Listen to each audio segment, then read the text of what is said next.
This is lavoncason here, back at it again with another YouTube reaction video, and the video that I'm going to be reacting to is going to be very interesting because the video is made by a very important person in the gaming industry, and her name is Laura Fryer. Now you're probably wondering to yourself, who the heck is Laura Fryer? Because when I found this video 2 days ago, yes, that's when it came out, 2 days ago actually, I was like, who is this Laura Fryer person? Who is she? And it turns out that she was one of the co-founders of Xbox. Yeah. So this is gonna be me reacting and watching her take on the future of Xbox at this point. I gotta turn up this audio here. Just a little bit here. Alright, so now I'm ready, so let's watch. If you watch the latest Xbox showcase, you can see that Xbox has finally landed on a strategy, a plan for the future of Xbox. It's the Xbox Anywhere plan. They are betting the entire business on Game Pass and leaving the hardware innovation to their partners at Asus. This wasn't surprising. Hardware is expensive to make. It's much easier to slap an Xbox sticker on an existing piece of hardware and call it a day. It requires very little effort in comparison. And if you don't care about console sales or exclusive games anymore, why bother innovating in hardware? I'll admit, it's a great message for gamers. Who doesn't want to play their games with their family and friends on any device and any platform? But that's all it is. It's marketing. It's style, not substance. Just because you say something, it doesn't mean that you can do it. And it also doesn't mean that you won't change your mind. After all. That's a good point right there. That is a good point. Guys, don't this video feel like it was made before, Sarah Bond made her announcement about the whole AMD multi-year, partnership thing or whatever? Like, I feel like this video was made before that. Xbox has been pivoting a lot lately. Yep, that's me. And you're probably wondering how I ended up here. Well, it's pretty standard. Remember when they talked about the importance of high-quality games, but then shut down the studio that made Hi-Fi Rush? What about Game Pass? One of the defining features was day one games, and now there are tiers that don't offer the feature at all. That's right. Last year, Phil expressed how $70 pricing could feel manipulative to gamers, and now he's on board with charging $80 for Outer Worlds 2. The cost may be high. One day, I know you'll be mine. From my perspective, the Xbox strategy has been chaotic, so it's hard to say exactly what they'll do next. But assuming they stick with Xbox Anywhere, it's really left me wondering, will the latest announcement drive more gamers to Game Pass? Will they be able to convince gamers that the Xbox ROG Ally is a good idea? And what is going to happen with the hardware and software teams that aren't delivering right now in the Xbox team? Are they going to get caught up in the layoffs that Microsoft just announced are coming? For context, let's talk about why Xbox started and how it played into the strengths of Microsoft. I was working in Microsoft Game Studios on Crimson Skies when the console talks started. At that point, Microsoft dominated the office, but Sony owned the living room and was taking a serious bite out of the PC gaming market. When Xbox launched, there were at least 125 million PlayStations available, and there was a reason for that. Gamers could just plug in the PlayStation and the games worked. Exactly. The simplicity of console gaming. And it still sticks with people even to this day.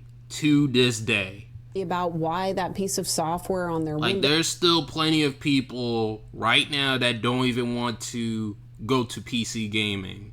Like, even when after, Microsoft releases their new hardware and all that other stuff or whatever, like, there'll probably be a bunch of people out there that'll go to that PlayStation 6 and not the PC.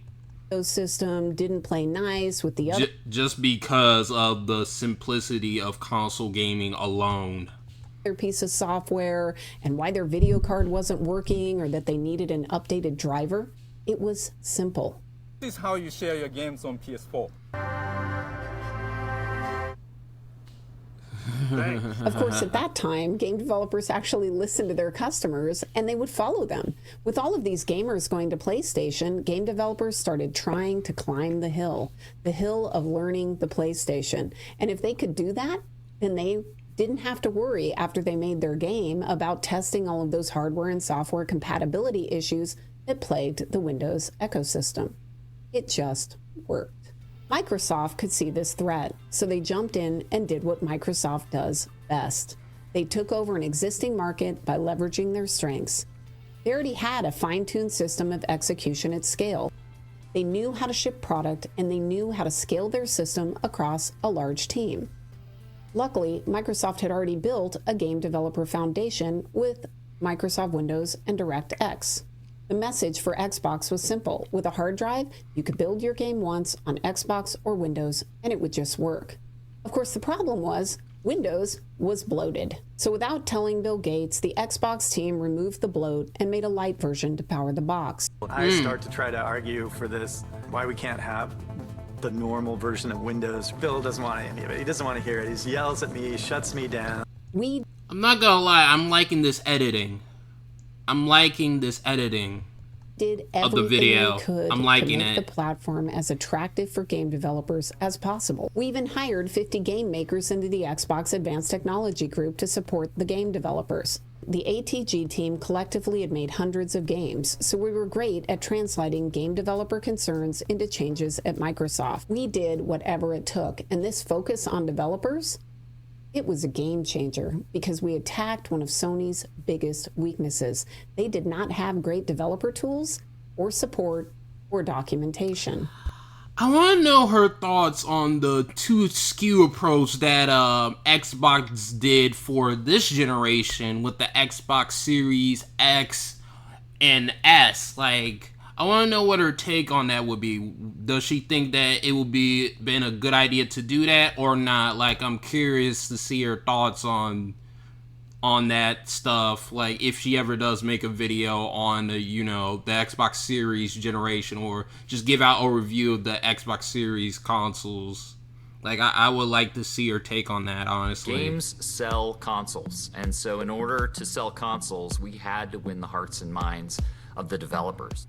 I could see that Xbox had a chance of succeeding. We were listening to developers, and we were building exclusive, high-quality first-party titles. We knew that platform adoption requires proof. People don't buy your new hardware if there's no reason to.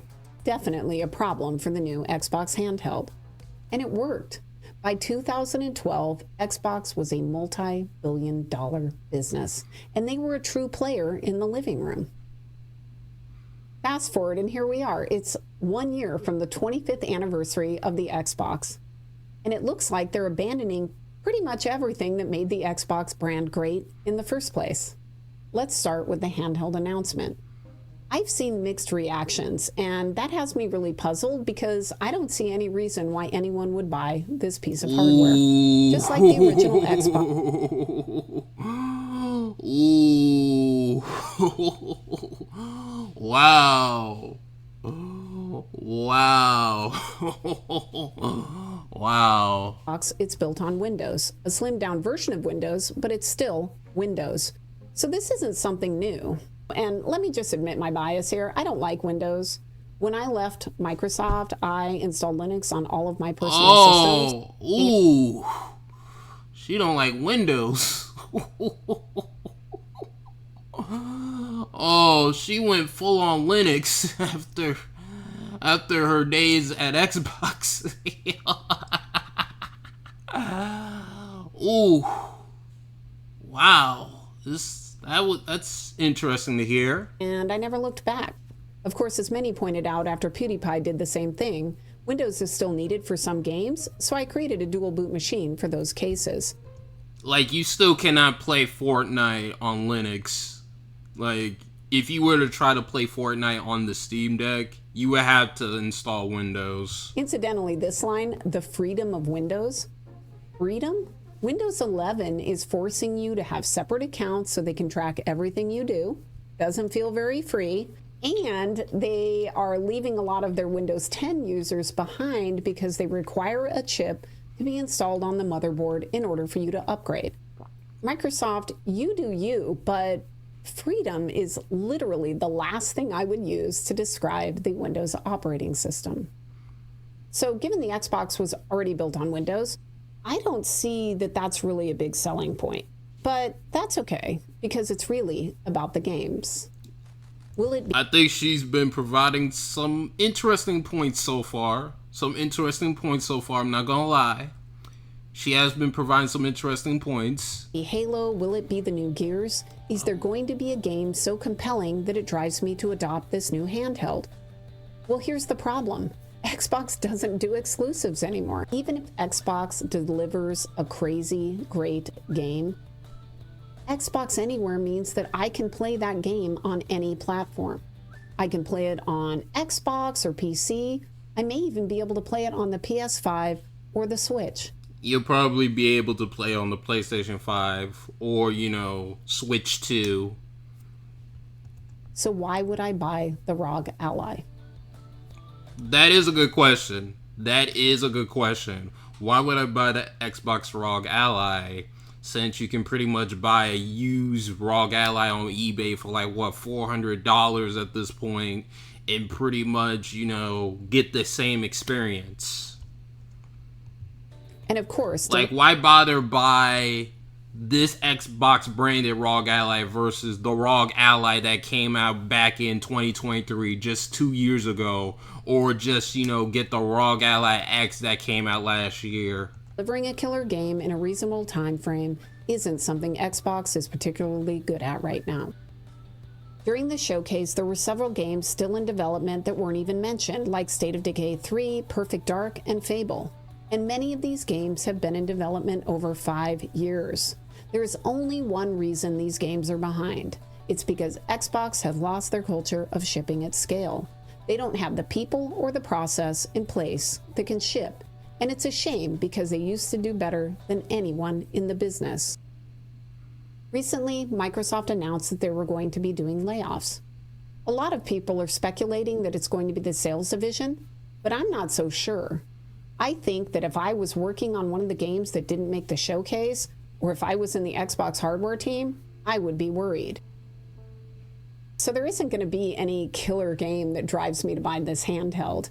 And that's okay, right? Because Xbox Anywhere means that I'm going to be able to play all my Xbox games and PC games on my handheld. And that right there could be a big selling point. Except it looks like that might not be the case. There's been some confusion on this point, but from what I can tell, pure Xbox is correct. You won't be able to play native Xbox games, only native PC games.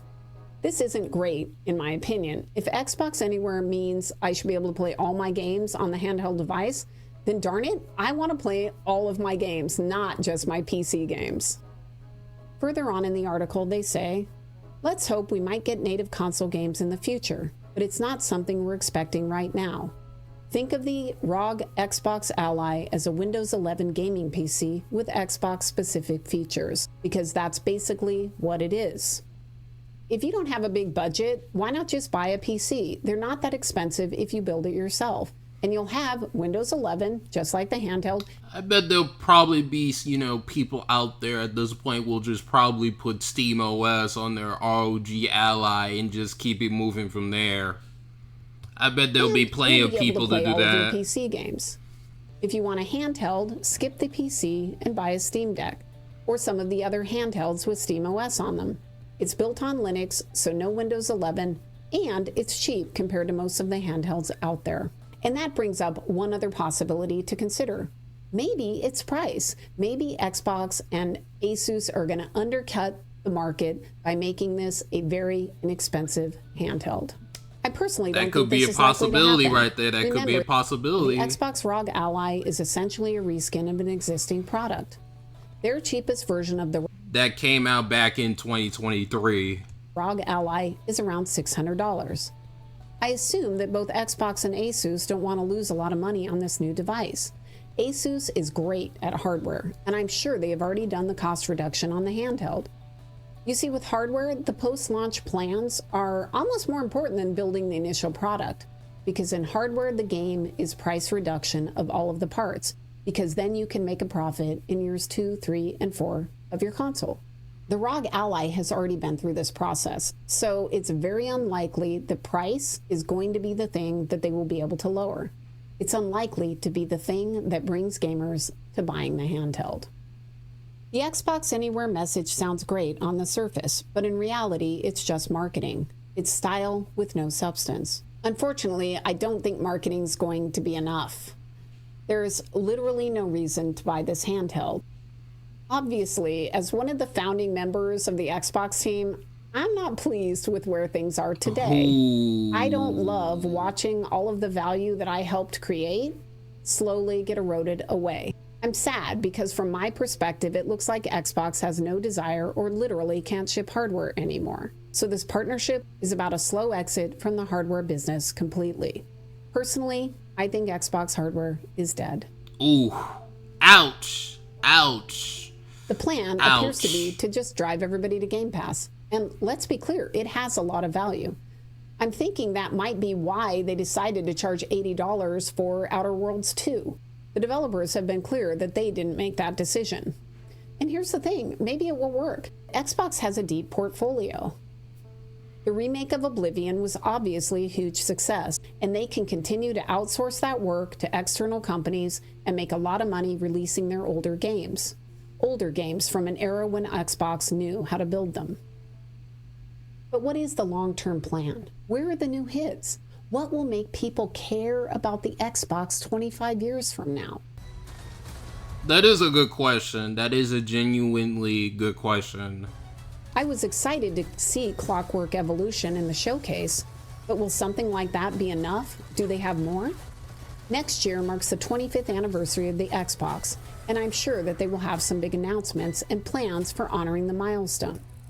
Oh, they'll definitely have some big announcements, such as, you know, that Halo Combat Evolved remake. They'll probably have Gears of War E-Day, maybe even Perfect Dark, and some other games like Fable. I think 2026 will be a big year for Xbox.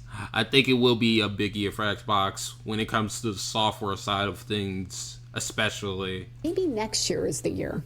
Maybe next year is the year that the fog will clear and all of us will see the beauty in these latest announcements. I guess we'll just have to wait and see. Oh, definitely. We're definitely going to be waiting and seeing. And yeah, this was a very interesting video from Laura Fryer. This is her YouTube channel right here, as you guys can see here. Now, what I want her take on is, let me type in here, Xbox. Oh, not that. There we go. There we go. There we go. I want to see her take on this video right here. That's what I want to see. Her video, her reaction video to this right here. Because I feel like this video was made and edited before this announcement happened right here.